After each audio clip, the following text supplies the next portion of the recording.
Good evening and welcome to our public agenda this October 7th, 2024 at 6:30 p.m. Can I get a mover and a seconder? Moved by Councillor Bougie, seconded by Councillor Jaworski, that we open the meeting at the call of the chair at 6:52 p.m. All those in favor?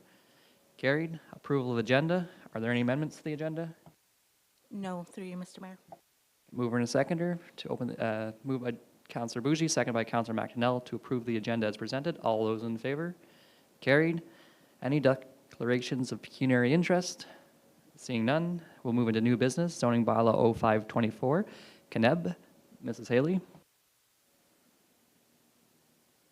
Thank you, Mr. Mayor. Before we get started, I'm going to read required wording under the Ontario Planning Act.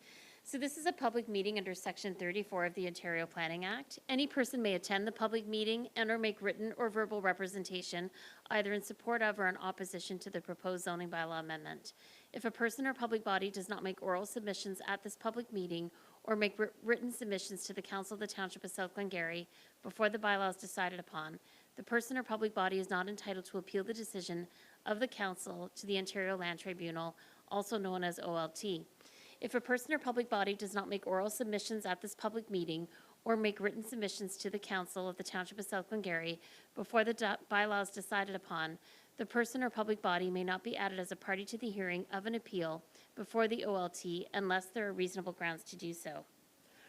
So the purpose of this public meeting this evening is to speak about a proposed amendment for a property that's located on on Lot 8 on Registered Plan 162 in the geographic township of Charlottenburg, now in South Glengarry. It is located at 18548 Stonehouse Point Road in Stonehouse Point subdivision. Whoops, I went too fast here, sorry. This is a key map that shows the location of the subject property. You can see towards the bottom of the image is the St. Lawrence River, and we're just directly east of the settlement area of Glen Walter. Ray Road would be the yellow road that would run north-south, and then the subject property is located off of Stonehouse Point Road on the south side. The purpose of this amendment is to rezone the subject property from a state residential and floodplain holding to a state residential and exception 1 and floodplain holding, to permit up to 2 secondary dwelling units, which would mean a total of 3 units on the subject property. All other applicable provisions of zoning bylaw 3809 as amended shall continue to apply. So I gotta look at my own property paper here, it's a little small. The subject property is located within Stonehouse Point subdivision. The property is approximately 6.64 acres and currently contains a single detached dwelling, which is privately serviced. Zoning bylaw 3809 permits a secondary dwelling unit on the property already. However, the applicant wishes to obtain permission to have a third dwelling unit to be permitted for estate planning purposes, meaning that someday a third dwelling unit may be erected if this zoning amendment is approved. Because of the size of the property, there's no concerns to service the additional dwelling units with a septic system and a well, or to use the river as a water source. Stonehouse Point was designed and approved to be a 14-lot residential subdivision. The subdivision is now comprised of 8 residential lots, as 6 lots were deemed to be no longer part of the subdivision. And that was a request of the owners of the subdivision several years ago to remove some lots available for development. This just allowed the subdivision to become more of a private subdivision.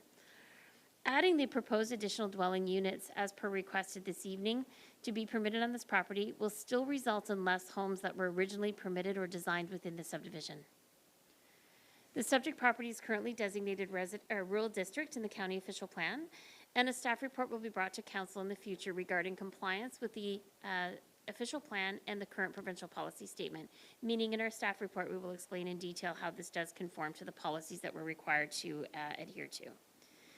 To date, we've received no written or verbal comments from members of the public. The application has been circulated to the Raisin Region Conservation Authority, and this amendment will be subject to a decision of council. A staff report, including a recommendation, will be brought to council for a decision in the near future, and it is our intention to bring a staff report before council at the October 21st council meeting. So at this time, Mr. Mayor, I'm ready for questions if there are any. Thank you. Are there any questions from the committee? Does the applicant have any questions? Anyone from the public? No? Any comments? All right, then I suppose in that case, we have received all public comments as well as committee questions. And we'll look for a mover and a seconder to adjourn the meeting. Moved by Deputy, sorry, don't know why I sometimes call him Deputy, sorry. Sorry, Warden-elect Lang. Moved by Councillor Bougie, seconded by Councillor McDonnell, that we call the meeting adjourned at the call of the chair at 6:57 p.m. All those in favor? Approved. Meeting adjourned. Thank you very much.